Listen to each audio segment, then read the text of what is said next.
దేవుని పిల్లలని మీకును, అలాగే ఈరోజు జన్మదినాన్ని జరుపుకున్న రాకేష్కును, ఈ కార్యక్రమం ఏర్పాటు చేసిన కుటుంబానికి క్రీస్తు యేసు నామములో వందనాలు తెలియజేస్తూ, పిల్లరా ఇంతవరకు మరి జరుగుతున్న ఈ కార్యక్రమంలో ఎన్నో మంచి విషయాలు మరి మనం అంతా విని ఉన్నాము. పిల్లరా మనందరము గమనించాల్సిన ఒక మంచి విషయం ఏంటంటే, ఈ ప్రపంచంలో తల్లిని మించిన యోధురాలు మరెవరు లేరు. ఆ తల్లి తలుచుకుంటే ఎంత గొప్ప విషయాలను ఛేదించగలదు, సాధించగలదు. బైబిల్ గ్రంథంలో ఎంతోమంది స్త్రీల జీవితాల ద్వారా దేవుడు నేర్పిస్తూ వచ్చారు. స్త్రీలు అంటే కేవలం వంటింటికే పరిమితం అయిపోయిన వారు అంటూ కేవలం వారిని వంటింటికే పరిమితం చేసి వారికి ఏమీ తెలియదన్నట్టుగా వారిని అమాయకులుగా చూస్తుంది ఈ సమాజం. కానీ వారు తలుచుకుంటే ఎటువంటి గొప్ప కార్యాలను చేయగలరో, వారు తలుచుకుంటే వారి గర్భాన పుట్టిన పిల్లలను ఎంత గొప్ప యోధులుగా తయారు చేయగలరో మరి బైబిల్లో ఎంతో మంది తల్లుల చరిత్రను మనం చదివినప్పుడు మనకు అర్థమవుతున్న పిల్లలు. ఒక తిమోతి గారు అంత గొప్ప నాయకుడు అయ్యాడు అంటే ఆయన వెనక వారి తల్లి ఉన్నారు. యేసుక్రీస్తు వారి వెనక వారి తల్లి ఉన్నారు. మీరు ఆలోచించండి. ఇలా భక్తుల జీవితాన్ని మనం ఆలోచిస్తున్నప్పుడు వారి వెనుక వారి తల్లులుండి వారిని ప్రోత్సహించి దేవుని కొరకు గొప్ప యోధులుగా నిలవబెట్టారు. అలాంటి ఒక తల్లిని గురించి, ఆ తల్లి తన గర్భాన పుట్టిన కుమారుని ఎంత గొప్ప స్థితిలోనికి తీసుకువచ్చిందో, ఎంత గొప్ప స్థితిలోనికి తన బిడ్డను పెంచిందో ఈ రాత్రి కొన్ని విషయాలు మనం ఆలోచించేద్దాం పిల్లలు. బైబిల్ గ్రంథంలో క్రొత్త నిబంధనను మనం చదువుతున్నప్పుడు పౌలు గారి జీవితం మనందరికీ తెలిసినదే. పౌలు గారిని గురించి ప్రత్యేకంగా మనం పరిచయం చేయనక్కర్లేదు. పౌలు గారిని గురించి అందరికీ, క్రైస్తవులైన వాళ్ళందరికీ సుపరిచితం. ఆయన ఎంత గొప్ప సేవ చేశారో, ఆయన ఎంత గొప్ప పరిచర్య చేశారో, ఎన్ని ప్రాంతాలకు, ఎన్ని పట్టణాలకు, ఎన్ని పల్లెలకు, ఎన్ని మారుమూల ప్రదేశాలకు వెళ్ళి సువార్తను ప్రకటించి ఎన్ని సంఘాలు కట్టారో మనందరికీ తెలుసు. క్రొత్త నిబంధన చరిత్రను మనం ఆలోచించినప్పుడు మొత్తం 27 పుస్తకాలు మనకు కనబడితే, ఆ 27 పుస్తకాలలో 14 పుస్తకాలు రాసినది అపోస్తలుడైన పౌలు గారు. అంటే 27 పుస్తకాలలో మెజారిటీ రాసిన ఎవరయ్యా అంటే పౌలు గారు. అలాగా క్రొత్త నిబంధనలో ఆయనకంటూ ఒక ప్రత్యేకమైన స్థానాన్ని సంపాదించుకున్న వాడిగా పౌలు గారు మనకు కనబడతారు. పిల్లలు చాలా గొప్ప సేవ చేశారు, చాలా ఉన్నతమైన సేవ చేశారు ఆయన. మరి ఆయన కన్నా తల్లిదండ్రులు ఎవరు, వారిని గురించిన ప్రస్తావన మనకు బైబిల్లో కనబడదు. కానీ ఆయన దేవుని కొరకు ఎంత గొప్పగా బ్రతికారో, ఎంత గొప్ప సేవ చేశారో, ఎన్ని ఆత్మలను రక్షించారో, ఎన్ని ప్రాంతాలలో సేవను విస్తృతపరిచారో మన బైబిల్ చదువుతున్నప్పుడు మనకు అర్థమవుతుంది. పిల్లలు బాగా ఆలోచించండి. యేసుక్రీస్తు వారి 12 మంది శిష్యుల కంటే కూడా ఎక్కువగా సేవ ఎవరు చేశారయ్యా అంటే పౌలు గారిదే అని మనకు కనబడుతుంది. అపోస్తల కార్యాలు మనం చదువుతున్నప్పుడు అపోస్తల కార్యాల్లో బాగా వినండి మాట. అపోస్తల కార్యాల్లో యేసుక్రీస్తు వారితో కూడా ఉన్న 12 మంది శిష్యుల కంటే పౌలు గారు చేసిన పరిచర్య ఎక్కువగా ఉంటుంది అపోస్తల కార్యాలు. ఈ అపోస్తల కార్యాలు మీరు బాగా చదివితే పిల్లరా మీకు పత్రికలన్నీ సులువుగా అర్థమైపోతాయి. అపోస్తల కార్యాలు మీరు చదివితే మీకు పత్రికలన్నీ కూడా చాలా సులువుగా అర్థమైపోతాయి. ఎందుకంటే ఆ పత్రికలకు సంబంధించిన సమాచారం అంతా ఎక్కడ ఉన్నాయంటే కీ పాయింట్ అంతా కూడా అపోస్తల కార్యములు ఉంటుంది. ప్రత్యేకించి అపోస్తల కార్యములు 9వ అధ్యాయం నుంచి ప్రారంభమవుతాయి 28వ అధ్యాయం వరకు 28 అధ్యాయాలు ఉంటాయి. ఇక్కడ ఎవరి పరిచర్య కనబడుతుందంటే పౌలు గారి పరిచర్య. ఇక ఈ పౌలు గారి పరిచర్యలో ఆయనతో కూడా ఎంతో మంది సువార్త పరిచర్య చేశారు. యేసుక్రీస్తు వారికి, అలాగే ఆయనకంటే ముందు యోహాను గారికి ఎలాగైతే శిష్యులు ఉంటూ, యోహాను గారికి శిష్యులు ఉన్నట్టుగా మనం చూసాం, యేసుక్రీస్తు వారికి కూడా శిష్యులు ఉన్నట్టుగా మనం చూసాం. అలాగే అపోస్తలుడైన పౌలు గారికి కూడా శిష్యులు అనబడలేదు, కానీ శిష్యులాగా ఆయనను వెంబడించిన వారు, ఆయనతో కూడా ఉన్నవారు చాలా మంది ఉన్నారు పిల్లలు. వాళ్ళలో ఒక లూకా గారు మనకు కనబడతారు, తిమోతి గారు కనబడతారు, తీతు గారు కనబడతారు, ఎపఫ్రోదితు కనబడతారు, ఎపఫ్రా కనబడతారు, దేమా కనబడతారు, ఒనేసిము కనబడతారు. ఇలా చెప్పుకుంటూ వెళ్ళిపోతే చాలా మంది ఒక మార్కు గారు కూడా ఉంటారు, ఆయన కూడా పౌలు గారిని వెంబడిస్తారు. వీళ్ళంతా కలిసి ఆ రోజు పౌలు గారితో పాటు ఉన్నతమైన సేవను జరిగించారు, ఉన్నతమైన పరిచర్యను వారంతా కలిసి చేశారు. అలా అపోస్తలుడైన పౌలు గారి యొక్క సేవా జీవితంలో ఆయనతో కూడా పరిచర్య చేసిన ఒక భక్తుని జీవితాన్ని రాత్రి మీకు నేను తెలియచేయాలనుకుంటున్నాను ప్రియులారా. ఆయన ఎవరు? ఆయన పౌలు గారితో కలిసి ఎంత గొప్ప పరిచర్య చేశారు, పౌలు గారితో కలిసి ఎటువంటి పరిస్థితుల్లో ఆయన దేవుని పనిని చేశారో ఈ రాత్రి మనం అంతా ఆలోచిద్దాం ప్రియులారా. ఆయన ఎవరో కాదు, ఈ రాత్రి మనం నేర్చుకుంటున్న ఒక భక్తుని జీవితం. ఆ భక్తుడు ఎవరో కాదు, అపోస్తుడైన శీల. విన్నారు ఈ పేరు? పౌలు శీలలో అనే మాట మీరు వినుంటారు, అవునా? పౌలు శీల అనే మాట మీరు వింటారు కదా.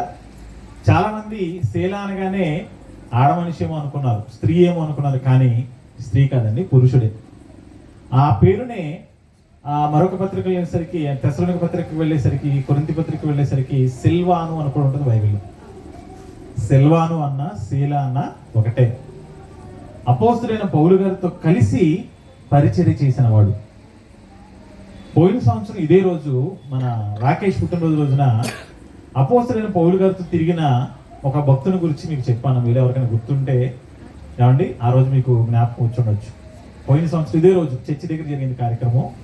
ఆ రోజు కూడా పౌలు గారితో కూడా తిరిగిన ఒక వ్యక్తి జీవితాన్ని మీకు చెప్పాను. అతను ఎవరో కాదు, తీతు గారు. తీతు గారిని గురించి మీకు చెప్పాను. మీరు గత సంవత్సరం ఒక దగ్గర ఉంటే చూడవచ్చు. ఈ రోజు కూడా పౌలు గారితో కూడా పరిచర్య చేసిన ఏమండి శీల గారిని గురించి మనం నేర్చుకున్నాం పిల్లలు. ఎందుకంటే వీళ్ళ జీవితాన్ని ఎందుకు చెప్పాలి అనుకుంటున్నాం, ఎందుకు వీళ్ళని గురించి చెప్పాలనుకుంటున్నాము అంటే, వీళ్ళు దేవుని కోసం ఎంత గొప్పగా బ్రతికారో మనకు అర్థమవుతే మనం దేవుని కోసం ఏం చేస్తున్నామో మనకు తెలుస్తుంది. దేవుని కోసం మన జీవితంలో ఇంకేం చేయాలో కూడా మనకు నేర్చుకునే అవకాశం ఉంటుంది పిల్లలు. ఎందుకంటే మనం ఏమనుకుంటున్నామంటే, ఇప్పటి వరకు మనం తెలిసిన జ్ఞానంతో, మనకు తెలిసిన వాక్యంతో మనమే చాలా భక్తి చేస్తున్నాం, చాలా భక్తిగా ఉన్నాం, దేవుని కోసం చాలా గొప్పగా బ్రతుకుతున్నామని మనం అతిగా ఊహించుకుంటున్నాం. కానీ బైబిల్లోకి వెళ్ళి చూసినప్పుడు భక్తులు వారి జీవితాలలో దేవుని కోసం ఎంత గొప్పగా బ్రతికారో, దేవుని కోసం వారి జీవితాలు ఎంత గొప్పగా అర్పించుకున్నారో, ఎలాంటి త్యాగాలు వారు చేశారో ఒక్కొక్క వ్యక్తి జీవితాన్ని మనం చదువుతున్నప్పుడు నిజంగా ఏమండి వాళ్ళు ఎంత గొప్పగా దేవుని కోసం బ్రతికారా, వాళ్ళతో పోల్చుకుంటే కనీసం మనం ఏమి చేయలేకపోతున్నామా అని చాలా బాధ కలుగుతుంది పిల్లలు, చాలా బాధ కలుగుతుంది. ఏమండి అలాంటి ఒక భక్తుని జీవితాన్ని మనం ఆలోచిద్దాం. అతను ఎవరో కాదు, అపోస్తుడైన శీల. పౌలు గారితో కూడా పరిచర్య చేసిన శీల. కాబట్టి బైబిల్లో ఇతని తల్లిదండ్రులు ఎవరో వ్రాయబడలేదు పిల్లలు. ఇతని గారి తల్లి ఎవరో, తండ్రి ఎవరో, ఏ ప్రాంతానికి చెందినవాడు, ఈ వివరాలు ఏవి లేవు. కానీ ఇతను ఎంత గొప్ప సేవ చేశాడో మాత్రం దేవుడు వ్రాయించాడు. ఇతని గురించి వ్రాయబడిన మంచి మాట చూడగలిగితే పిల్లరా, చూడండి అపోస్తుల కార్యములు ఏమండి 15వ అధ్యాయము 32వ వచనం మనం చదివితే పిల్లరా, ఇతని గురించి ఒక మంచి మాట అక్కడ వ్రాయబడుతుంది చూడండి. అపోస్తుల కార్యములు 15వ అధ్యాయము 32వ వచనం చదువుదాం చూడండి. మరియు యోదాయు శీలయు కూడా ప్రవక్తలై ఉండినందున అంటున్నారు చూడండి. శీల గారు ఎవరంట? ఇక్కడ మనకు ఒక సమాచారం ఇచ్చాడు దేవుడు. శీల అని ఈ వ్యక్తి ఎవరయ్యా అంటే, ఇతను ఎవరంటే ఒక ప్రవక్త. ఇతను ఎవరు? ప్రవక్త. అవును, ప్రవక్త. దేవుని కోసం ఉన్నతంగా వాక్యాన్ని ప్రకటించే ప్రవక్త.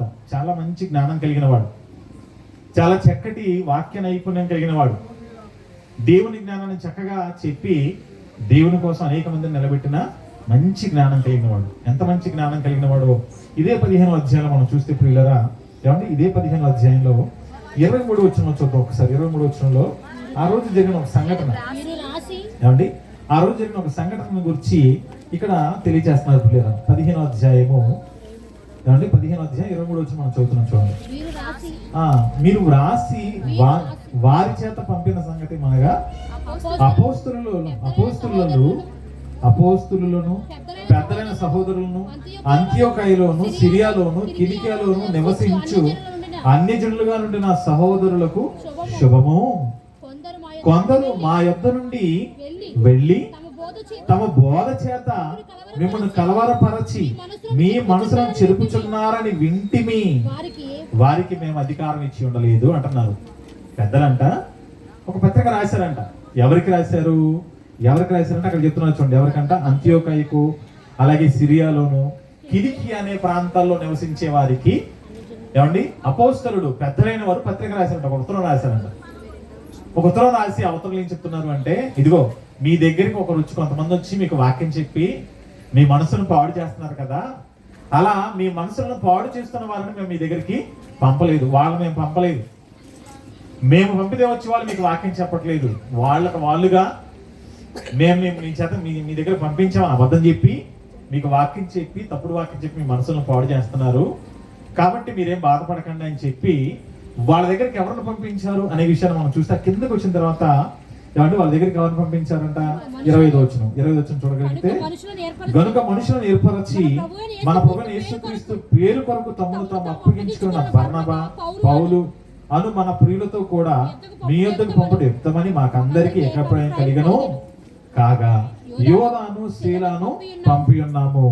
వారును నోటి మాటలతో ఈ సంగతులు మీకు తెలియచేస్తారు. ఎవరిని పంపించారంట అంటే పౌలు గారు బర్నబా గారు వెళ్ళాలి వాస్తవానికి, కానీ ఎవరిని పంపించారంట యోధా గారిని శీలా గారిని పంపించారంట. ఆ ప్రాంతాల్లో అంటే యెరూషలేము నుంచి మమ్మల్ని పంపించారు పెద్దలు, మీకు వాక్యం చెప్పడానికి మమ్మల్ని పంపించారని అంతియోకయకు, అలాగే ఎక్కడికంట ఇంకా ఏ ప్రాంతాలకంట కిలికియాలోను సిరియాలో నివసించే వాళ్ళ దగ్గరకంట కొంతమంది వచ్చి ఏమంటే ఎలా పడితే అలా వాక్యం చెప్పి వాళ్ళ మనసులను పాడు చేస్తున్నారు. అంటే వీళ్ళు వాక్యం నేర్చుకున్న వాళ్ళు కాదు, వాక్యం నేర్చుకోకపోయినా వచ్చి వాక్యం చెప్పి అనేక మంది మనసులను పాడు చేస్తున్నారు. ఈ రోజు కూడా అలాంటి వారు ఉన్నారు కదా సమాజంలో, ఈ రోజు కూడా అలాంటి వారు ఉన్నారు. వాళ్ళు వచ్చి ఏం చేస్తున్నారు, మమ్మల్ని ఎవరు పంపించాలని చెప్పి తప్పుడు బోధలు చేసి విశ్వాసుల మనసులను పాడు చేస్తున్న వారు ఈ రోజు కూడా మనకి సమాజంలో కనబడుతున్నారు. ఇలాంటి విషయం ఎప్పుడైతే పెద్దల దగ్గరికి వెళ్ళిందో వెంటనే వాళ్ళు ఏం చేశారంటే, అయ్యో తప్పుడు వాక్యం ద్వారా వారి మనసును పాడు చేస్తున్నారన్న సంగతి మనకు తెలిసింది కనుక అర్జెంటుగా వాళ్ళ దగ్గరికి చక్కగా వాక్యం చెప్పే వ్యక్తిని పంపించాలని ఏమండి యోధా గారిని శీల గారిని పంపించారండి. అంటే యోధా గారు అలాగే శీల గారు చక్కటి వాక్యం చెప్పగలిగిన వారు. ఆయన ఒక మంచి ప్రవక్తగా మనకు కనబడుతున్నారు, మంచి వాక్యం చెప్పగలిగిన నేర్పరిగా మనకు శీల గారు కనబడుతున్నారు. పిల్లలు ఇలా చక్కగా వాక్యాన్ని నేర్చుకొని వాక్యాన్ని ప్రకటిస్తూ దేవుని కోసం చక్కగా ప్రయాసపడుతున్న వానిగా మనకితను కనబడుతున్నారు. అయితే ఈయన గారు శీల గారు అపోస్తులైన పౌలు గారు ఏమండి 3 సువార్త ప్రయాణాలు చేస్తారు. ప్రియులారు, అపోస్తులైన పౌలు గారు 3 సువార్త ప్రయాణాలు చేస్తారు. ఆయన అంటే ఒక్కొక్క ప్రయాణంలో అనేక ప్రాంతాలకు వెళ్ళి ఆయా ప్రాంతాల్లో వాక్యం ప్రకటించి మరలా తిరిగి ఆ ప్రాంతానికి వస్తారు. ఎక్కడైతే ప్రారంభించారో మరలా తిరిగి అక్కడికి వస్తారు. ఇలాగా ఆయన 3 సువార్త ప్రయాణాలు చేసి అనేక ప్రాంతాలు అనేక పట్టణాలకు తిరిగారు. అలా పౌలు గారు చేస్తున్న 2వ సువార్త ప్రయాణంలో అంటే 2వ ప్రయాణంలో పౌలు గారితో కూడా కలిసి ఏమండి సువార్తకు వెళ్ళాడు ఎవరు శీల గారు. ఆ సందర్భం మనకి ఎక్కడ ఉంది చూడండి ఒకసారి. అపోస్తుల కార్యాలు మనం చదివితే పిల్లరా 15వ అధ్యాయం. ఓకేనా, మీకు అపోస్తుల కార్యాలు 15వ అధ్యాయం ముగింపులో పౌలు గారి యొక్క 2వ ప్రయాణం ప్రారంభమవుతుంది. పౌలు గారి యొక్క 2వ ప్రయాణం ఎప్పుడు ప్రారంభమవుతుంది అంటే అపోస్తుల కార్యములు 15వ అధ్యాయం ముగింపులో ఎక్కడి నుంచి అది 36వ వచనం చూడండి. 36వ వచనంలో మీరు చూస్తే కొన్ని దినములైన తర్వాత, అంతకంటే ముందు పౌలు గారు బర్నబా గారు వీళ్ళంతా కలిసి ఏ పట్టణములలో వాక్యాన్ని ప్రకటించామో ఆయా పట్టణములో ఉన్న సహోదరులకు తిరిగి వెళ్ళి వారు ఎలాగున్నారో మనం చూద్దాం రమ్మని పౌలు బర్నబాతో అన్నారంట. పౌలు బర్నబా గారు కలిసి అంత్యోకయ నుంచి ప్రారంభమై అనేక ప్రాంతాలకు సువార్త ప్రకటిస్తూ వెళ్ళారు. తిరిగి వచ్చారు. కొంతకాలం విశ్రాంతి తీసుకున్న తర్వాత మళ్ళీ పౌలు గారు ఏమన్నాడు అంటే బర్నబా గారితో, మన ఇద్దరం కలిసి అనేక ప్రాంతాలు తిరిగి సువార్త చేశాం కదా, ఆ ప్రాంతాలకు మళ్ళీ వెళ్ళి అక్కడ అసలు వాళ్ళు ఎలా ఉన్నారో, వాళ్ళ పరిస్థితి ఎలా ఉందో, వాళ్ళ ఆత్మీయ స్థితి ఎలా ఉందో, వాళ్ళ భక్తి జీవితం ఎలా ఉందో, దేవుడి కోసం నమ్మకంగా బ్రతుకుతున్నారో లేదో ఒకసారి చూసొద్దాం పదా అని చెప్పి బర్నబా గారితో అన్నారంట పౌలు గారు. ఇద్దరు కలిసి మాట్లాడుకున్నారు. సేవకులు ఓకే అనుకుని సిద్ధమయ్యారు. అయితే ఈ బర్నబా గారు ఏం చేశారంటే తనతో పాటు మార్కును కూడా తీసుకురావాలనుకున్నారు. ఆ మార్కు గారిని తీసుకురావాలనుకున్నప్పుడు పౌలు గారు ఏమన్నాడు అంటే, అతను తీసుకురావద్దు, అతనిలో నమ్మకత్వం లేదు, అతని సేవలు చక్కగా లేడు, మధ్యలోనే వదిలేసి వెళ్ళిపోయి సేవ అప్పగిస్తే కనుక అట్లాంటి వ్యక్తిని నువ్వు తీసుకురావద్దు బర్నబా అన్నాడు పౌలు గారు. లేదు నేను బర్నబా గారు అన్నా, నేను ఖచ్చితంగా మార్కుని తీసుకొస్తాను, అతను వస్తే నేను వస్తాను అన్నట్టుగా మాట్లాడాడు. ఈ విషయం వారిద్దరి మధ్య పెద్ద గొడవ జరుగుతుంది. ఎవరికి? పౌలు బర్నబా మధ్య పెద్ద గొడవ జరుగుతుంది. అలా గొడవ జరిగిన తర్వాత ఏం జరిగిందంటే పౌలు గారేమో శీల గారిని వెంట పెట్టుకొని వెళ్ళిపోతారు, బర్నబా గారేమో మార్కు గారిని వెంట పెట్టుకొని వెళ్ళిపోతారు. అక్కడి నుంచి 2వ ప్రయాణం ప్రారంభం. పౌలు గారి యొక్క 2వ ప్రయాణం ప్రారంభం. ఓకేనా, ఆ 2వ ప్రయాణం ప్రారంభం ఎక్కడి నుంచి? అంత్యోకయ నుంచి ప్రారంభమైంది.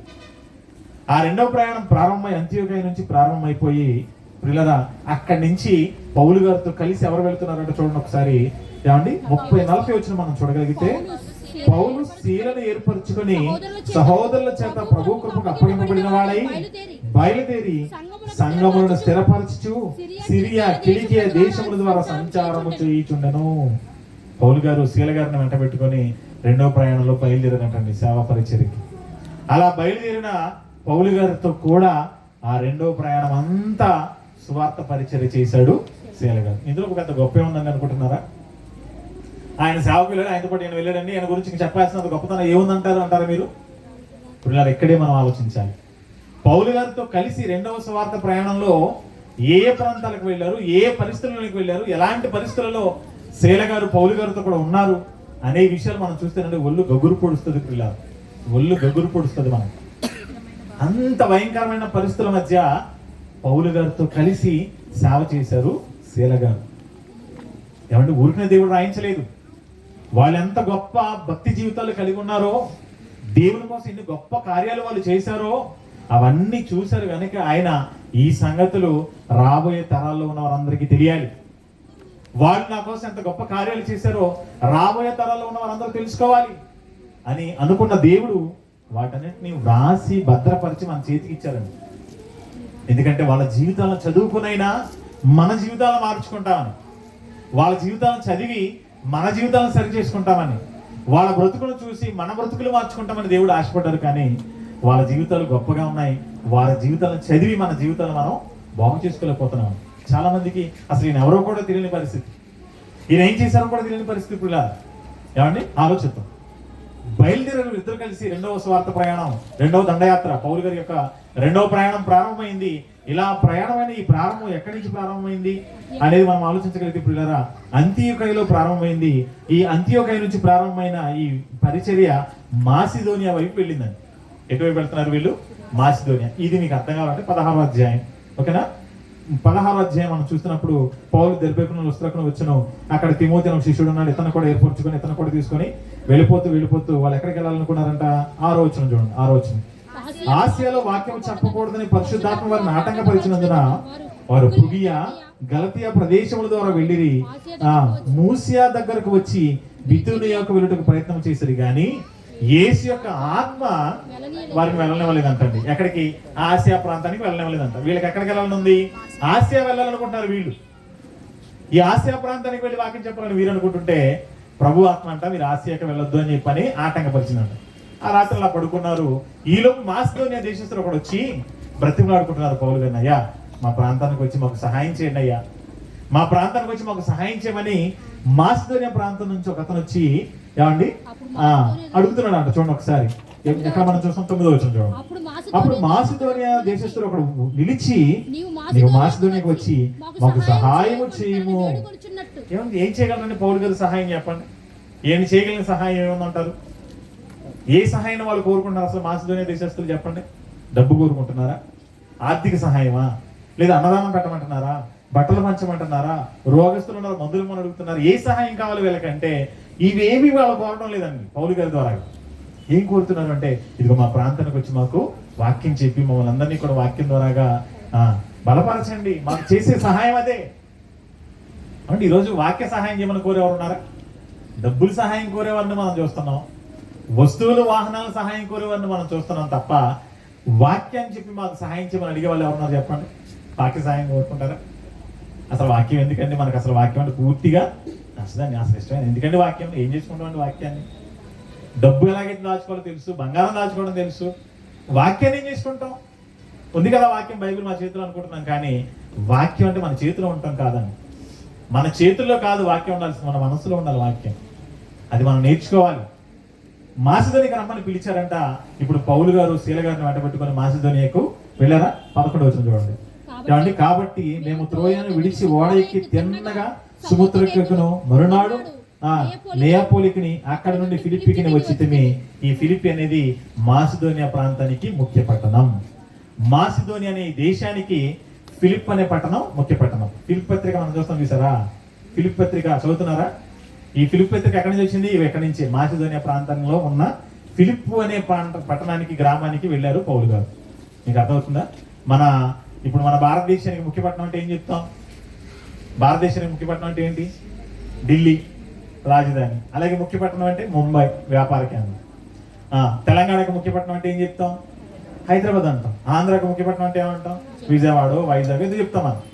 అలాగే ఆ రోజు మాసిదోనియాకు కూడా ముఖ్యపట్నం ఏదయ్యా అంటే ఏదంటే ముఖ్యపట్నం ఫిలిప్ పత్రిక మీరు చదువుతున్నప్పుడు ఇవి మాసిదోనియా. అక్కడికి వచ్చాడు పౌలు గారు. రెండో ప్రయాణంలో పౌలు గారు ఫిలిప్ ప్రాంతానికి వెళ్ళాడు. మాసిదోనియాలో ఫిలిప్కి వెళ్ళాడు. అక్కడికి వెళ్ళారు. అక్కడికి వెళితే ప్రశాంతంగా ఉందనుకుంటున్నారా పరిచర్య? ఆ ప్రాంతానికి వెళ్ళిన తర్వాత బాబు ఎందుకు ఆయన తిరుగుతారు, కూర్చో తిరుపతి కూర్చోబో, మీరు తిరగటం వల్ల అందరూ డిస్టర్బ్ అయిపోతారు. ఓకేనండి. మాసిదోనియా ప్రాంతానికి వెళ్ళారంట. ఈ మాసిదోనియా ప్రాంతానికి వెళ్ళిన తర్వాత ఏం జరిగింది? 16 వచ్చింది చూడండి. మాసిదోనియా ప్రాంతానికి వెళ్ళి ఒక రోజు వాళ్ళు ఏం చేశారంటే, మేము ప్రార్థనా స్థలంలోకి వెళ్ళుచుండగా పుతోను అన్న దెయ్యం పట్టిన ఒక చిన్నది కనపడిందంటండి. ఎవరికి? పౌలు గారికి, శీల గారికి. ఆ రోజు వాళ్ళు ఎక్కడికి వెళ్తున్నారు? ప్రార్థనా స్థలానికి వెళ్తున్నారు. అంటే మందిరానికి వెళ్తున్నారు అనుకోండి, చర్చికి వెళ్తున్నారు. ఎవరు? పౌలు గారు, శీల గారు చర్చికి వెళ్తుంటే ఒక పిల్ల కనబడిందంట. ఆ పిల్లకు పుతోను అన్న దెయ్యం పట్టిందంట. ఆ పిల్ల కనబడింది. ఓకేనా? అలా దెయ్యం పట్టి పిచ్చి పిచ్చి చేష్టాన్ని చేస్తుంటే ఆ అమ్మాయిని చూడగానే పౌలు గారికి చాలా బాధ ఉంది. అయ్యో చిన్న బిడ్డలు అయిపోయింది ఏంటి, ఈ దెయ్యం బట్టి ఇలాగ ప్రవర్తిస్తుంది ఏంటి బిడ్డ అని చెప్పని ఆ బిడ్డను చూడగానే బాధ కలిగి, ఏమంటే తల్లిదండ్రులకు కూడా లేదు బాధ. ఎందుకో కిందకు చెప్తాను మీకు. ఆ బిడ్డ అలా చేస్తున్నందుకు, అలా అయిపోయినందుకు తల్లిదండ్రులకు కూడా బాధ లేదు. ఆమెను చూడగానే పౌలు గారికి బాధ అనిపించింది. వెంటనే ఏం చేశాడంటే ఆ దెయ్యాన్ని వెళ్ళగొట్టేసి ఆ బిడ్డను బాగు చేసేదండి. ఇది మంచిగా చెడ్డ చెప్పడం మీరు? మంచిదేనా? ఆ అమ్మాయికి ఉన్న దెయ్యాన్ని వెళ్ళగొట్టి చక్కగా బాగు చేశాడు కదా. ఎవరైనా ఏమనుకుంటారు? అబ్బా మా బిడ్డను చక్కగా కాపాడాడు, మా బిడ్డ ఎంతకాలం దెయ్యం పట్టి పిచ్చి పిచ్చి పనులని చేస్తుంది, అలాంటి స్థితిలో మా బిడ్డను ఆ సేవకుడు వచ్చి దెయ్యం వదిలించేసి చక్కగా కాపాడాడు మా బిడ్డని, అయ్యా మీకు వందనాలు, మా ఇంటికి రండి భోజనం పెడతామని పిలుస్తారా? అది చేస్తారు. కానీ ఎక్కడ ఏం చేశారు తెలుసా? ఎప్పుడైతే ఈ దెయ్యాన్ని వెళ్ళగొట్టారో పౌలు గారు, శీల గారు అని తెలిసిందో వెంటనే వాళ్ళని ఏం చేశారు తెలుసా? పట్టుకొని కట్టేశారు. గ్రామపు చావడలోకి తీసుకెళ్లి కట్టేసి అధికారులు మొత్తాన్ని పిలుచుకొచ్చారంట. పిలుచుకొచ్చి ఇదిగో ఇతను వీరిద్దరూ కలిసి మా బిడ్డకు పెట్టిన దెయ్యాన్ని వదిలించారు. ఏంటి వదిలించడం? అన్యాయమా? తప్పా? తప్పే. ఎందుకయ్యా? ఎందుకు మీరు ఇలా అంటున్నారు వాళ్ళని? వాళ్ళు ఏం తప్పు చేశారు అంటే, ఇదిగో ఆ అమ్మాయి అలా ఉండటం వల్ల మాకు బాగా లాభం వస్తుంది. ఆ అమ్మాయిని అలా చూపించుకుని అందరి దగ్గర నుంచి ఏం చేస్తున్నాం? మేము డబ్బులు సంపాదించుకుంటున్నాం. ఎప్పుడైతే దెయ్యం వెళ్ళిపోయిందో ఆ అమ్మాయి మంచిదైపోయింది, ఇంకెవరిస్తారు ఇప్పుడు? అంతేనా? ఇప్పుడు మన దగ్గర కాళ్ళు లేని వాళ్ళు, చేతులు ఉన్న వచ్చి అడిగితే రూపాయి ఇస్తాం. అన్ని బాగున్నాడు వస్తే ఇస్తామా? ఎలా చేతులు కాళ్ళు బాగా పని చేసి చూపించగా అంటాం. అంతేనా? ఈ అమ్మాయికి ఇలా దెయ్యం పట్టి బాధపడుతున్నందుకు తల్లిదండ్రులకు బాధ లేదు. అర్థమవుతుంది మీకు? వాళ్ళకి తల్లిదండ్రులకు లేని బాధ సేవకులకు బాధ కలిగింది. దెయ్యాన్ని వెళ్ళగొట్టేశాడు, బాగుపడ్డది మా బిడ్డని చెప్పి ఆనందపడలేదు, మాకు వచ్చే లాభం పోయింది అని చెప్పి గ్రామపు చావడిలోని ఈడ్చుకొని పోయారంట. ఎంత దారుణం పురిలా ఆలోచించండి. ఏం చేశారంటే అక్కడ ఏమి చేయలేదండి. వాళ్ళు ఒక బిడ్డను బాగు చేశారు. ఆనందపడాల్సిన తల్లిదండ్రులు, సంతోషపడాల్సిన గ్రామస్తులు, సంతోషపడాల్సిన పెద్దలందరూ, అయ్యో మా కాళ్ళ ముందు ఆ పిల్లలు అయిపోతుంటే మేము అందరం చూస్తూ బాధపడుతున్నాం, ఎక్కడికి వెళ్ళినా ఏం చేసినా బిడ్డ బాగుపడలేదు, సేవకులు వచ్చి మా బిడ్డను బాగు చేశారని చెప్పి ఆనందపడి వారిని చేర్చుకుని వారికి చక్కగా మర్యాదలు చేయవలసిన ఆ గ్రామస్తులు లేదా కుటుంబీకులు, ఆ తల్లిదండ్రులు ఏం చేశారంట? గ్రామపు చావళ్ళలోనికి ఈడ్చుకొని పోయారంటండి. ఏమంటే ఈడ్చుకొని పోవడం అనే మాట ఎక్కడ చూస్తాం చెప్పండి? దేని ఈడ్చిపోతారు? ఎవరిని ఈడ్చిపోతారు చెప్పండి? ఒక కుక్క చనిపోయింది అనుకోండి, ఎవడన్నా పాడగట్టి తీసిపోతాడా? ఒక జంతువు చనిపోయింది అనుకోండి, ఏం చేస్తారు? దానికి ఒక తాడు కట్టి ఈడ్చుకొని పోయి ఊరవతల పడేస్తారు. ఇప్పుడు పౌలు గారిని, శీల గారిని ఏం చేస్తున్నారంట? ఈడ్చుకొని పోతున్నారు. కానీ చూసారు ఎంత బాధ? ఏంటంటే వాళ్ళు చేసిన తప్పు. ఇలా భయంకరమైన పరిస్థితులలో పౌలు గారు ఉన్నప్పుడు పౌలు గారితో కూడా ఎవరున్నారంట? శీల గారు. మనమైతే ఉంటామండి ఇలాగా. ఎప్పుడైతే ఒక నలుగురు పోగయ్యారు, పట్టుకొని రాలన్నారో 700 దారం చూసిన పరారైపోతాం మనం. సేవకుడు ఎక్కడ పోతే మనకెందుకు? సేవకుని కొట్టనే ఆయన చచ్చిపోయి మనకు సంబంధం, మేము బతుకుంటే ఏమంటే నేను కనీసం వాళ్ళకి సమాచారం చెప్పడానికి ఉండాలి కదండి అంటాం మనం కదండి. ఈరోజు మనం ఎలా ఉన్నాం? ఒక సేవకుని పక్క నుండి అతనికి ఏదైనా కష్టం వస్తే అతన్ని కాపాడే పనిలో ఉన్నారా? సేవకుడి కష్టాలకు పోతే అక్కడ వదిలేసి జంప్ అయిపోతాం మనం, కంటికి కనపడకుండా వెళ్ళిపోతాం. అమ్మో అతనితో నన్ను కూడా కొట్టేస్తారా బాబు, ఆయనతో పాటు వీళ్ళు అనవసరంగా నేను తల్లు తినేవాడిని, నేను తెలివిగా తప్పించి చేసుకుని వచ్చానని చాలా గొప్పగా చెప్పుకుంటాం. సిగ్గుపడాలి. సేవకుని అలా వదిలేసి వస్తావా? దేవుని పని చేస్తున్న సేవకుడికి కష్టం వస్తే అలా వదిలేసి వెళ్ళిపోతావా? అదా నువ్వు నేర్చుకున్న భక్తి? అదా నువ్వు నేర్చుకున్న వాక్యం? తప్పండి, అది కాదండి. కష్టాల్లో, కన్నీళ్లలో దేవుని కోసం ప్రయాసపడుతున్న వారికి తోడుగా ఉండాలి. ఒక శీల యొక్క జీవితాన్ని మనం చూస్తే అదే మనకు అర్థమవుతుంది. అక్కడికి అయిపోయింది అనుకుంటున్నారా? అంతతో అయిపోలేదండి. అక్కడి నుంచి మరలా వాళ్ళని కొట్టారు, వాళ్ళని ఇబ్బంది పెట్టారు, వాళ్ళని బాధ పెట్టారు. ఏమండి అక్కడి నుంచి వాళ్ళు ఏం చేశారు అనుకుంటున్నారు? భయంకరంగా కొట్టి చెరసాల నాయకులకు అప్పగించారు. ఎంత భయంకరంగా ఉంటుంది తెలుసా? 22వ వచనం చూడండి. 22వ వచనం మీరు చూస్తే ప్రియులారా, అప్పుడు జన సమూహము వారి మీద దొమ్మిగా వచ్చెను, వారి మీదకి దొమ్మిగా వచ్చెను. న్యాయాధిపతులను వారి వస్త్రం లాగివేసి, బట్టలు లాగేసి కొట్టమన్నారు. బట్టలను చింపేసి బట్టలు లాగేసి వాళ్ళని కొట్టండి ఆజ్ఞాపించారంట. ఏమండి వాళ్ళని చాలా దెబ్బలు కొట్టారంట, విపరీతమైన దెబ్బలు. ఎవరిని? పౌలు గారిని, శీల గారిని. ఎవరు? అందరూ కలిసి దుమ్మిగా వచ్చి మీద పడి ఇద్దరిని ఇష్టం వచ్చినట్టు కొట్టేశారండి. ఇద్దరిని ఇష్టం వచ్చినట్టు కొట్టేశారు. అందరూ దుమ్మిగా వచ్చేసారు. ఎవడు కొట్టాడు, ఎలా కొట్టాడో కూడా తెలియదండి. తెలుస్తుందండి. ఇప్పుడు మీరు అందరూ వచ్చి ఒక మీద పడి కొట్టారనుకోండి, ఎలా ఉంటుంది? ఏమండి ఎంత భయంకరంగా ఉంటాయి దెబ్బలు? పిల్లలు మీరు ఆలోచించారు. అలా భయంకరంగా చాలా దెబ్బలు కొట్టారంట. అప్పుడు అతనితో విడిచిపెట్టేశారా? విడిచిపెట్టలేదండి. విడిచిపెట్టకుండా తీసుకెళ్లి చెరసాల్లో అప్పగించారంట. చెరసాల్లో కూడా భయంకరంగా కొట్టి బంధించేశారంట. పిల్లలు చెరసాల నాయకులకు అప్పగించేశారంట. అలా చెరసాల నాయకులకు అప్పగిస్తే వాళ్ళు ఏం చేశారు? కాళ్ళకి చేతులకు మొత్తానికి సంఖ్యలు వేసి బంధించి తీసుకెళ్ళి, ఏమంటే వీళ్ళని పెద్ద గజ దొంగలా? ఎవరైనా హత్య చేశారా? ఎవరైనా మానభంగం చేశారా? ఎవరికైనా ద్రోహం చేశారా? ఏం చేశారని వీళ్ళు చెప్పండి. వీళ్ళు చేసిన అన్యాయం ఏంటి చెప్పండి పిల్లలారా? ఎంత దారుణం అండి. ఒక బిడ్డను బాగు చేసినందుకు ఎంత కుట్ర పని వాళ్ళని ఎంత దారుణం చేశారు ఆలోచించండి మీరు. తీసుకెళ్లి చెరసాల్లో పడేసి విపరీతంగా కొట్టి, వాళ్ళకి భోజనం లేదు, ఏమండి వాళ్ళని పట్టించుకునే నాదులు లేరు, వాళ్ళకి మంచి చెట్లు పట్టించుకునే వాళ్ళు ఎవరూ లేరు. ఆ చెరసాల్లో పడేశారు. కాళ్ళకి చేతులు బోండలు వేసి బిగించేస్తే పిల్లరా అన్ని దెబ్బలు తిని కూడా వాళ్ళు ఏం చేస్తున్నారంట చూడండి. అప్పుడు వాళ్ళిద్దరు ఏం చేస్తున్నారు? చూడండి 25వ వచనం చూడండి. అయితే మధ్యరాత్రి వేళ పౌలును శీలయు దేవునికి ప్రార్థన చేస్తున్నాడు. ప్రార్థన చేస్తూ పాటలు పాడుకుంటున్నారు. ఏం చేస్తారండి మరి? అసలు పాటలు ఎప్పుడు పాడతారు? బైబిల్ ఏముంది తెలుసా? మీలో ఎవరైనా కష్టం ఉంటే ప్రార్థన చేయండి, ఆనందంగా ఉంటే పాటలు పాడండి అని చెప్పింది బైబిల్. మీలో ఎవరైనా ఆనందంగా ఉంటే, సంతోషంగా ఉంటే పాటలు పాడండి, బాధగా ఉంటే ప్రార్థన చేయమన్నారు. వీళ్ళు ఏం చేస్తున్నారు? ఇప్పుడు ప్రార్థన చేశారు, పాటలు పాడుతున్నారంటే దెబ్బలు తిన్న తర్వాత ఎవరికైనా బాధ ఉంటుందా, ఆనందం ఉంటుందా చెప్పండి? ఆ బాధలో కూడా వాళ్ళు ఏమనుకుంటున్నారంటే, దేవుని కోసం మేము దెబ్బలు తిన్నాం, మాకు చాలా సంతోషం. దేవుని కోసం దెబ్బలు తిన్నందుకు వాళ్ళకి ఆనందంగా ఉంది. మనం దేవుని కోసం ఒక మాట అంటే మనకి చాలా పౌరుషం. అవునా? నన్ను దేవుని పని కోసం వస్తే ఈ మాట అంటారు, నేను రాను మందిరానికి, నేను రాను దేవుని పనికి, నేను రాను స్వార్థ పనికి కదండి. దేవుని పనిలో ఒక మాట వస్తే మనం భరించలేము, దేవుని పనిలో ఒక నింద వస్తే మనం భరించలేము, దేవుని పనిలో ఒక చిన్న అవమానం వస్తే మనం సహించలేము. కానీ వాళ్ళు ఏమనుకుంటున్నారంటే, అసలు దేవుని కోసం దెబ్బలు తినే అవకాశం మాకు వచ్చింది, ఎంతకంటే గొప్ప ధన్యత మాకు ఏముంటుందని చాలా హ్యాపీగా ఈ దెబ్బలన్నీ మర్చిపోయారు. ఎవరెవరన్నీ భయంకరంగా కొట్టారు ఇవన్నీ వాళ్ళు చక్కగా పాటలు పాడుకుంటున్నారు, ప్రార్థనలు చేస్తున్నారు. మధ్యరాత్రి వేళ ఆ దెబ్బలతో మూలుగుతూ, అమ్మో అయ్యో అని చెరసాల్లో మూలగట్లేదు. మాకు కనీసం భోజనం పెట్టండి, లేకపోతే మాకు మందులు ఇవ్వండి, మాకు ఏదో చేసి పెట్టండి అని కూడా అడగలేదు. వాళ్ళని కొట్టి విపరీతంగా చెరసాల్లో పడేస్తే అలా ప్రార్థన చేసుకుంటూ పాటలు పాడుకుంటున్నారంట. ఇలా జరుగుతున్న క్రమంలో వచ్చింది పెద్ద భూకంపం. ఆ భూకంపం వచ్చిన తర్వాత అందరి బంధకాలు విడిపోయాయి, చెరసాల పునాదులు బద్దలైపోయాయి. వాళ్ళందరూ పారిపోవచ్చు, కానీ ఒక్కళ్ళు కూడా పారిపోలేదంట. చెరసాల నాయకుడు అనుకున్నాడంట, వీళ్ళందరూ పారిపోయారు, ఇక వీళ్ళందరూ పారిపోయిన సంగతి నాకు తెలిస్తే నన్ను కూడా చంపేస్తారని చెప్పి భయపడిపోయి తను కత్తి తీసుకొని చంపుకోవడానికి సిద్ధమైపోయాడంట. అప్పుడు అన్నారు పౌలు గారు, వీళ్ళంటున్నారు, అయ్యా నువ్వే హాని చేసుకోవద్దు, మేమంతా ఇక్కడే ఉన్నాం అని చెప్పగానే ఇతనికి ఆశ్చర్యం వేసింది. ఏంటి వీళ్ళందరూ నేరస్తులు కదా, అవకాశం వస్తే పారిపోవలసిన వారు కదా, పారిపోవలసిన వీరు ఎందుకు పారిపోకుండా ఉన్నారు అంటే, వీళ్ళందరినీ ఎవరు కట్టిపడేశారో తెలుసా? ఎవరు కట్టిపడేశారు? పౌలు శీలలు కట్టిపడేశారు. చేతులకి కాలకున్న ఏమండి సంఖ్యలు తెగిపోయాయి, కానీ వాళ్ళ మనసుకు వీళ్ళు సంఖ్యలు వేశారు. తెలుసా? వాళ్ళు చేసే ప్రార్థన, వారు పాడే పాటలు, వాళ్ళ భక్తిని చూసి ఆ చెరసాలో ఉన్న ఖైదీలందరూ కూడా అందరూ ఒకళ్ళ కథ ఇద్దరు కాదు, ఎంతమంది ఉన్నారో అంతమంది మారారు. విచిత్రం ఏంటంటే చెరసాల నాయకుడు ఆయన కుటుంబం కూడా మారిపోయింది. చూసారా? రెండో ప్రయాణంలో మొట్టమొదటి సక్సెస్. ప్రారంభంలో వారికి బాధ ఎదురైంది, కానీ ఆ తర్వాత చెరసాలలో ఉన్న వాళ్ళందరూ మారు మనసు పొందారు.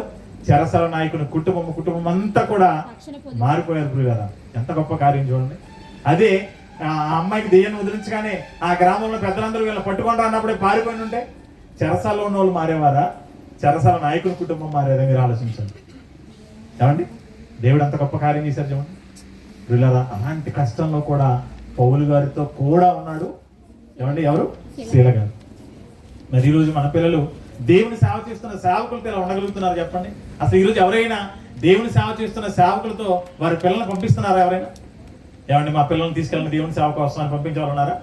ఏమంటారు తెలుసా? ఓరు బాబు, నువ్వు కూడా ఆయనతో తిరిగితే ఆయనకి తిండి బిడ్డలు లేడు, ఆయన గురించి పట్టించుకునే నాదులు లేడు, ఆయనకి దిక్కులేదు, నువ్వు ఆయన పక్కన తిరిగి నువ్వేం చేస్తావు బాబు? నువ్వేం చేస్తావు బాబు? కూర్చో, చదువుకో, బాగా స్కూల్కి వెళ్ళు, బాగా చదువుకో, ఉద్యోగం సంపాదించుకో, ఏంటిదంతా దేవుని పని అని వెళుతున్న దేవుని పిల్లలు కూడా పాడు చేసేవారు ఉన్నారండి. మీకు తెలుసండి, చాలా మంది తల్లిదండ్రులు పిల్లల మందిరానికి వస్తున్న పిల్లల్ని కూడా చెడగొట్టే తల్లిదండ్రులు ఉన్నారండి. ఏమంటే మందిరాలకు కూడా వెళ్ళనివ్వట్లేదు పిల్లల్ని. వాళ్ళు వెళదామని ఇష్టపడి సిద్ధపడినా మందిరాలు ఏం లేదు, ప్రార్థన లేదు, కూర్చో అంటూ కూర్చోబెడుతున్న తల్లిదండ్రులు దౌర్భాగ్యం, సిగ్గుచేటిది. ఏమన్నా అలాగే మరి ఇప్పుడు శీల గారి తల్లి తండ్రి ఆయన గారిని దేవుళ్ళు పెంచకపోయి ఉండుంటే ఈరోజు పౌలు గారితో కూడా సేవ పరిచయం చేసేవాడు ఆయన. వాళ్ళ తల్లిదండ్రులు ఆయన తీసుకెళ్లారు దేవుని సన్నిధికి, వాళ్ళు చక్కగా దేవుని వాక్యం నేర్పించారు, ఆయన్ని ఒక చక్కటి ప్రవక్తగా తయారు చేశారు. వాళ్ళు దేవుని సేవ చేస్తున్న సేవకునికి తోడు పంపించారు. వెళ్ళి ఆయన నువ్వు కూడా వెళ్ళి సేవకునితో కూడా అని పంపించి దేవుని సేవలు చక్కగా శీల గారు వాడబడ్డారు. అంటే మరి తల్లిదండ్రుల ప్రోత్సాహం లేదంటారు? మీరు చెప్పండి. తల్లిదండ్రుల ప్రోత్సాహం లేకుండా వెళ్ళుంటాడు ఇతను. మరి ఈరోజు అలాంటి తల్లిదండ్రులు ఉన్నారు చెప్పండి. దేవుని సేవ కోసం మీ పిల్లల్ని ఇవ్వగలిగిన తల్లిదండ్రులు, దేవుని పని చేస్తున్న సేవకులతో కూడా మీ పిల్లలను పంపించే తల్లిదండ్రులు, దేవుని పనులు ఎన్ని కష్టాలు వచ్చినా పర్లేదురా నువ్వు దేవుని పనిలో వెళ్ళిపో అని చెప్పే తల్లిదండ్రులు ఉన్నారా? రాకేష్ పుట్టిన సందర్భంగా నేనేం చెప్పాలనుకుంటున్నానంటే, మీరు కూడా తల్లిదండ్రులుగా మీ పిల్లలను ఒక శీలను ఎలాగైతే వారు పెంచి దేవుని సేవ కోసం దేవుని సేవ చేస్తున్న సేవకులతో కూడా సువార్తకు పంపించారో మీరు కూడా అలాగా మీ పిల్లలను తయారు చేయడానికి ఆలోచించండి. ఈ లోకంలో ఎంత చదివినా ఏం సంపాదించినా ఈ 60-70 సంవత్సరాల జీవితకాలం వరకే, కానీ దేవుని పని చేస్తే పిల్లరా ఈ లోకాన్ని విడిచిన తర్వాత వాళ్ళు నిత్య జీవాన్ని సంపాదించుకుంటారు. ఈ లోకంలో గొప్పగా బ్రతకాలని మీ పిల్లల కోసం ఆశపడకండి. ఈ లోకాన్ని విడిచిన తర్వాత కూడా పరలోకం మీ పిల్లలు వెళ్ళాలని ఆశపడండి. విన్నాం కదా మొదటి ప్రసంగంలో, ఒక తల్లి రిస్పా, అవునా, ఏం చేసింది ఆవిడ? ఎన్ని సుమారు 6 నుంచి 8 నెలలు, అవునా, కోతకాలం నుంచి మరలా తొలకరి వర్షాలు పడే వరకు అంటే సుమారు 6 నుంచి 8 నెలలు పడుతుంది. ఇన్ని నెలల పాటు తన పిల్లల కోసం ఆవిడ ఎంత ప్రయాసపడుతుందంటే నిజంగా ఎంత మంచి మనసు ఆ తల్లిది, మీరు ఆలోచించండి. మరి ఈరోజు అలాంటి మంచి మనసు ఉన్న తల్లిదండ్రులు లేరు. ఒక శీల తమ గర్భాన పుట్టిన పిల్లలను దేవుని కోసం పెంచి దేవుని సేవకులతో కూడా పంపించి అవసరమైతే ఆ సేవకులతో నీ ప్రాణం పోయినా పర్లేదని పంపించిన తల్లిదండ్రులు లేదు చెప్పండి. మన పిల్లల్ని మనం మనతో పాటు మందిరానికి తీసుకురాలేకపోతున్నాం. మీరు చెప్పండి, ఎంతమంది మీలో మీ పిల్లల్ని మీరు మందిరానికి తీసుకుని వెళ్తున్నారు చెప్పండి పిల్లల? ఆలోచించండి. మీరు మీ పిల్లల మందిరానికి తీసుకువెళ్ళకపోతే వాళ్ళు ఎలా వాక్యం నేర్చుకుంటారు? దేవుని మనసు వాళ్ళకి ఎలా తెలుస్తుంది? వాళ్ళు దేవుని కోసం ఎలా బ్రతుకుతారు?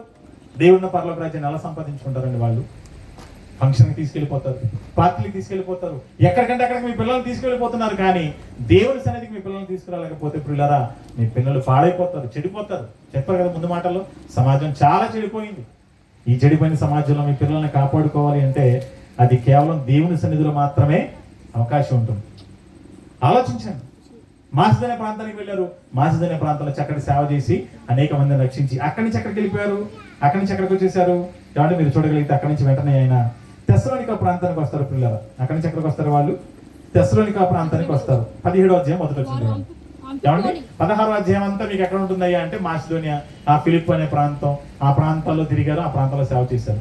అక్కడి నుంచి ఎక్కడికి వెళ్ళారు వీళ్ళు అంటే రెండో ప్రయాణంలో 15వ అధ్యాయం మొదటి వచ్చి మీరు చూస్తే అక్కడ చెప్తున్నారు చూడండి. వారు అంపిపోలి అపోల్లోనియా పట్టణముల మీదుగా వెళ్ళి తెస్సలోనికకు వచ్చిరి. ఓకే అండి, తెస్సలోనికకు వచ్చి అక్కడ యూదుల సమాజ మందిరంలో చక్కగా వాక్యాన్ని ప్రకటిస్తున్నారండి. ఓకేనా? అక్కడ యూదుల మధ్య వాక్యాన్ని ప్రకటిస్తుంటే వీళ్ళు ఏం చేశారు తెలుసా? యూదులంతా కూడా పౌలు గారి మీద గొడవకు వచ్చేసారంట. అవునా?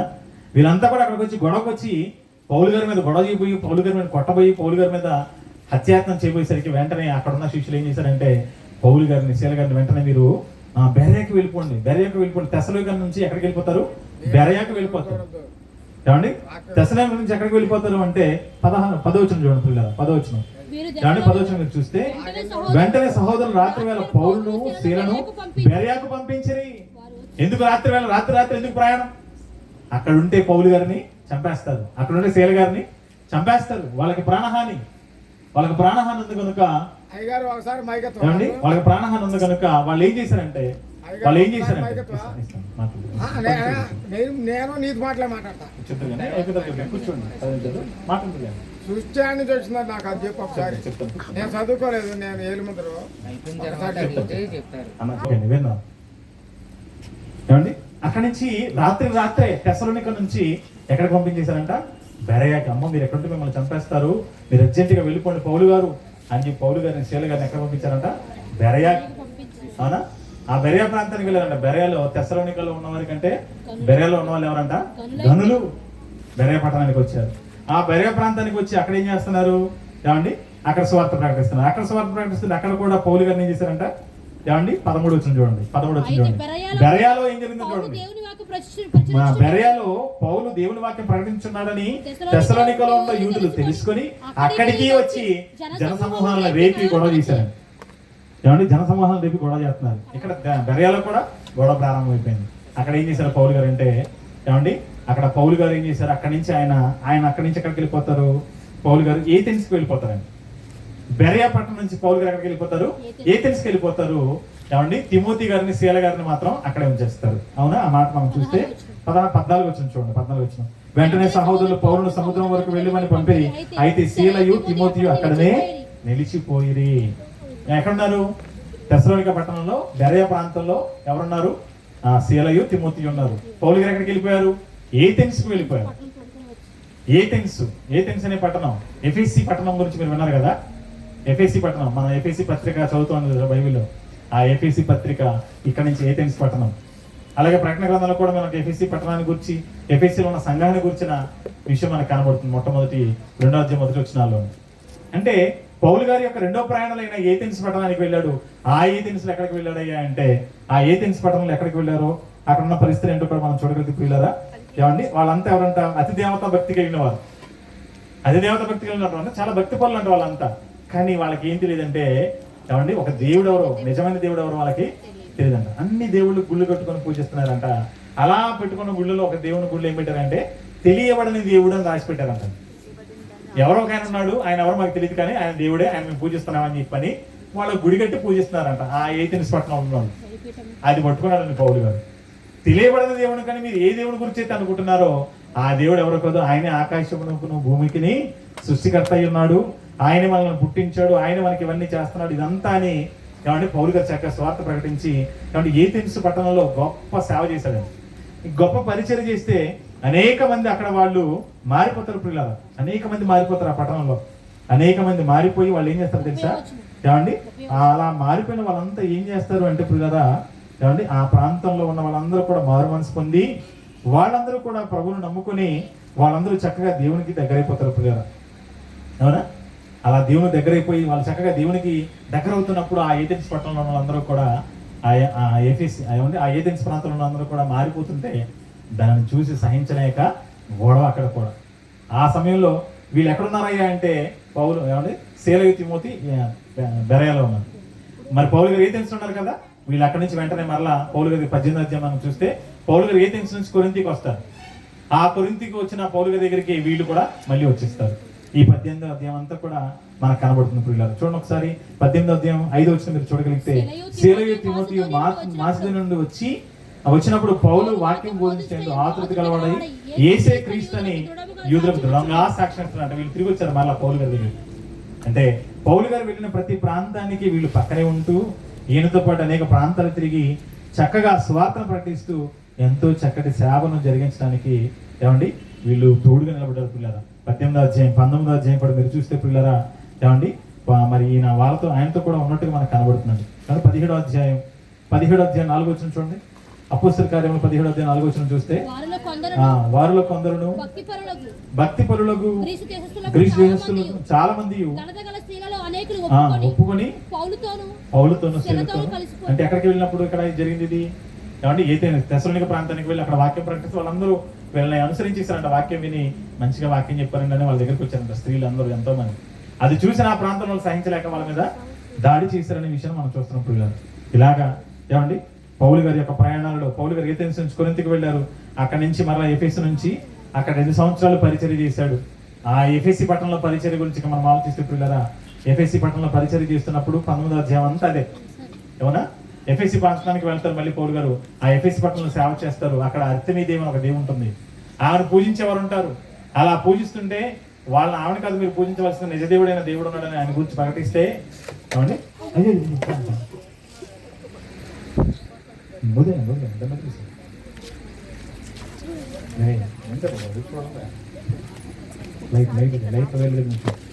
ఏమండి అలాగా చక్కగా సేవను పరిచయం జరిగించి అనేక ఆత్మలను రక్షించడానికి పౌలు గారు ప్రయాసపడ్డారు. ఇలా ప్రయాసపడుతున్న పౌలు గారితో కూడా ఎవరున్నారు? శీల గారు ఉన్నారు.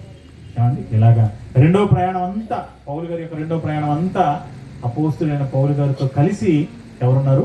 శీల గారు కూడా ప్రయాసపడ్డారు. అంటే ఆయన అలా చక్కగా దేవుని సేవకులతో కలిసి కష్టాలలో, కన్నీళ్ళలో, బాధలలో, ఇబ్బందులలో, భయంకరమైన దెబ్బలు, కష్టకాలంలో సేవకునితో కూడా వెళ్ళి సేవను జరిగించే విషయంలో ఎంతో చక్కటి సహకారం అందించాడండి. అతని జీవితం మనకి ఏం నేర్పిస్తుంది అంటే, అతను లాంటి మంచి మనసు కలిగి ఉండాలి ప్రతి ఒక్కరు. దేవుని మన పిల్లలందరూ, స్త్రీలైనా కావచ్చు, పురుషులైనా కావచ్చు, పిల్లలందరూ కూడా దేవుని సేవ కోసం ప్రయాసపడేవారుగా, చక్కగా వాక్యం నేర్చుకునేవారుగా. అవునా, ఆయన ఒక మంచి వాక్యం బోధించేవాడు, ఒక మంచి ప్రవక్తగా ఉన్నాడు. అలాగే సేవకులతో కలిసి అతను ఒక ప్రవక్త అయినా, నేను కూడా ఒక ప్రవక్తనే కదా, నీతో కలిసి నేను తిరిగేది ఏంటి అని అక్కడ అహాన్ని చూపించకుండా తగ్గించుకొని సేవకునితో కూడా వెళ్ళాడు. సేవకుని కష్టకాలను ఆయనతో కూడా వెంబడించాడు. ఆయన పరిచయం చేస్తుంటే ఆయనతో కూడా ఉండి అనేక ప్రాంతాలకు వెళ్ళి సువార్తను ప్రకటించి సువార్త వ్యాప్తిలో ఒక శీల గారు ఎలాగైతే ప్రయాసపడ్డారో, మన పిల్లలు కూడా అలాగే దేవుని సేవలో దేవుని సేవకులతో కలిసి చక్కగా సువార్త వ్యాప్తి చేసేవారిగా ఉండాలని, రాకేష్ను వారి తల్లిదండ్రులు అలాగే దేవుని సేవ కోసం చక్కగా ఒక శీల వలె తనను పెంచాలని నేను మనసారా కోరుకున్నాను. తననే కాదని, రాకేష్ కాదు, ఇక్కడ కూర్చున్న తల్లిదండ్రులుగా మీరందరూ, మనమందరం కూడా మన పిల్లలను ఒక తిమోతి లాగా, ఒక శీలలాగా, అలాగే ఒక లూకా గారి లాగా, ఒక మార్కు గారి లాగా, ఒక ఎఫ్రా లాగా, అవునా, పౌలు గారితో కూడా ఎంతమంది ప్రయాణం చేశారు. వాళ్ళందరి జీవితాలు మనం చదువుతున్నప్పుడు పిల్లరా, వారిలో ఒకరిని మీరు ఎన్నుకున్న వాళ్ళలాగా నా కుమారుడిని పెంచాలి, పలానా వ్యక్తిలాగా నా కుమారుడిని నేను పెంచాలి, అతనిలాగా నేను కూడా నా కుమార్తెని పెంచాలి అని మనం అలా ఆలోచించగలిగితే పిల్లరా, ఒకనాడు మొదటి శతాబ్దంలో జరిగిన పరిచర్య ఈ తరంలో కూడా జరుగుతుందండి. మొదటి శతాబ్దం తర్వాత దేవుని యొక్క పరిచర్య ఏమైపోయింది తెలుసా? దాగిపోయింది.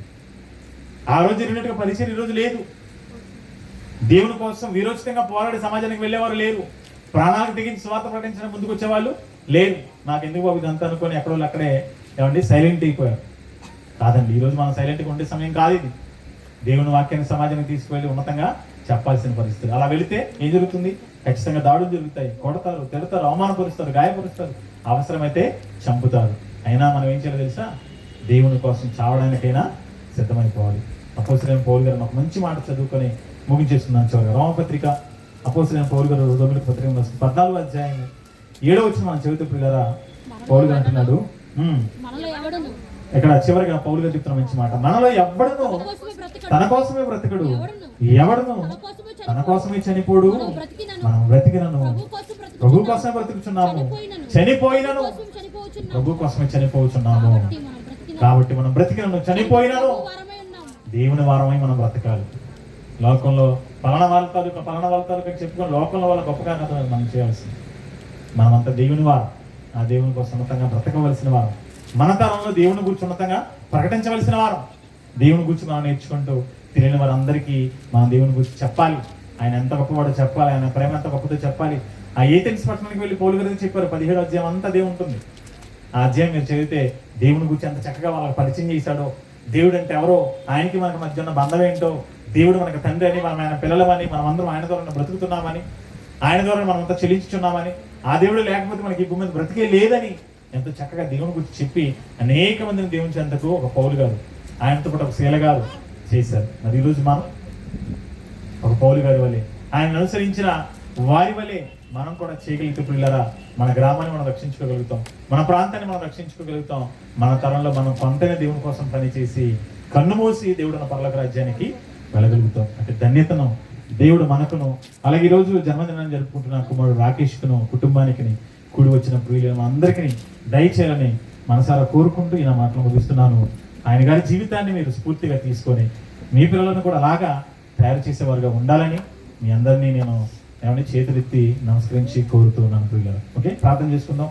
సమయం ఎక్కువైపోతుంది, ప్రార్థన చేసుకొని తదుపరి కార్యక్రమం ముందు కొనసాగుదాం. ప్రార్థన. పరిశుద్ధమైన తండ్రి, దేవా మీకు వందనాలు. ఈ రాత్రికాల సమయంలో కుమారుడు రాకేష్ యొక్క జన్మదినాన్ని పురస్కరించుకొని ఏర్పాటు చేయబడిన నీ మంచి కార్యక్రమం ద్వారా ఒక భక్తుని జీవితాన్ని గురించి మేము నేర్చుకున్నాం తండ్రి. దేవా, మరి మొదటి శతాబ్దంలో మీ కుమారుని యేసుక్రీస్తు వారి మరణానంతరం అపోస్తలుల పరిచర్య తరువాత పరిచర్యంతంగా జరిగించిన మరి వ్యక్తిగా పౌలు గారి జీవితం నేను చూస్తున్నాను. ఆయన అంత గొప్ప సేవ పరిచర్య చేయడానికి ఆయన వెంట ఎంతో మంది సహకారులు, ఆయన వెనువెంటే ఉండి ఆయనకు తోడుగా నిలబడించిన ఎంతో మంది సహోదరులు ఉన్నారు తండ్రి. వారి యొక్క జీవితాలను గురించి మేము ఆలోచించినప్పుడు నిజంగా ఎంతో అద్భుతంగా వారు మీ పని కోసం ప్రయాసపడ్డారు నాయన. వారిలో మరి శీల గారి జీవితాన్ని గురించి రాత్రి మేము ఆలోచించాం తండ్రి. నాయన పౌలు గారి యొక్క రెండవ ప్రయాణంలో ఆయనతో కూడా కలిసి అనేక ప్రాంతాలకు, అనేక పట్టణాలకు, అనేక ప్రదేశాలకు వెళ్ళి ఎన్నో కష్టకాలంలో, కన్నీళ్లలో, శోధనలలో, బాధలలో ఆయనకు తోడుగా నిలబడి పరిచర్యను వ్యాప్తి చేయడంలో ప్రయాసపడిన ఒక భక్తుల జీవితాన్ని గురించి మాకు నేర్పించినందుకే వందనాలు తండ్రి. ఇటువంటి భక్తుల జీవితాలు మాకు తెలియక, వారు మీకోసం చేసిన పోరాటాలు తెలియక, వారు మీకోసం చేసిన భక్తి తెలియక తండ్రి మేము మోసపోతున్నాం నాయన.